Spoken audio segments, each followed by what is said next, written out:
جملہ دے رہا ہوں آپ کی سماعتوں کے لیے، عصمت اہل بیت جہاں عظمت اہل بیت ہے وہاں ضرورت امت ہے۔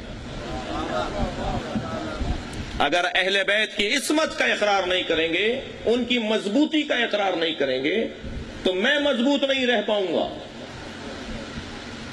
ڈاکٹر اسرار احمد نے کیا کہا، لاہور والے نے، اس کی کلپ موجود ہے، تقریر موجود ہے کہ شیعوں کی گمراہیاں کہاں کہاں ہیں، کیا کیا ان کے یہاں گمراہیوں کی مثالیں ہیں، شیعہ گمراہ ہیں اس دلیل کی بنیاد پر۔ اس میں سے ایک بات جو انہوں نے کی، انہوں نے کہا شیعوں کی گمراہی کی ایک مثال یہ ہے کہ یہ اپنے اماموں کو معصوم مانتے ہیں۔ میں کہتا ہوں ہماری ہدایت کی ایک مثال یہ ہے کہ ہم اپنے اماموں کو معصوم مانتے ہیں۔ صلوات پڑھیں محمد و آل محمد پر۔ میں موٹی سی بات کر رہا ہوں، اگر ہم نے معصوم نہیں مانا ہادیان دین کو، ائمہ اہل بیت کو، یا جسے تم بڑا مانتے ہو، اگر تم نے اسے معصوم نہیں مانا تو یہ کیسے ثابت ہوگا کہ جو وہ دے رہے ہیں وہ سالم ہے؟ اور کر رہے ہیں آپ، یہ کیسے ثابت ہوگا کہ جو انہوں نے ہدایت دی ہے، جو انہوں نے مسئلہ بتایا ہے، جو انہوں نے رہنمائی کی ہے، وہ جو انہوں نے قیادت کی ہے، جو انہوں نے امامت کی ہے، وہ سالم ہے؟ کوئی بھی کہہ سکتا ہے؟ ہم تو اپنے ائمہ کی صرف عصمت ہی کے قائل نہیں ہیں، ہم ان کے بارے میں سہو و نسیان کے بھی قائل نہیں ہیں۔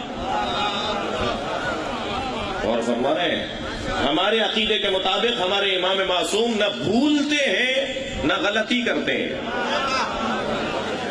یہ بھی نہیں ہوتا ان کے ہاں کہ انہوں نے بھول کر کوئی بات کر دی اور پھر کل کہیں کہ ہم نے جو کل بات کی تھی وہ ہم نے بھول کر کہی تھی، بات یہ نہیں تھی، یہ تھی۔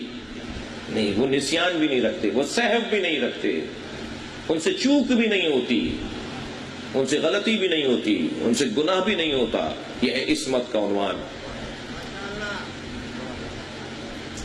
کل میں نے ایک جملہ کہا تھا، یہ جو کہا جا رہا ہے کونوا مع الصادقین، سچوں کے ساتھ ہو جاؤ، یہ صداقت زبان کی ہے۔ یہ جو کہا گیا انما یرید اللہ لیذھب عنکم الرجس اہل البیت ویطہرکم تطہیرا، یہ طہارت بدن کی ہے۔ جب اللہ نے مطلق کہا ہے تو مجھے حق نہیں پہنچتا کہ میں اسے مقید کروں۔ اللہ نے اہل بیت کی طہارت کو جب مطلق بیان کیا ہے تو میں اسے مقید نہیں کر سکتا۔ اللہ نے جب اہل بیت کی صداقت کو مطلق بیان کیا ہے تو مجھے حق نہیں ہے کہ میں اسے مقید کروں کہ زبان کی صداقت مراد ہے۔ اہل بیت معاذ اللہ زبان سے غلط بیانی ان کے نہیں ہوتی، اس کے سچے ہیں۔ نہیں، اہل بیت کردار کے بھی سچے ہیں۔ صلوات پڑھیں گے محمد و آل محمد۔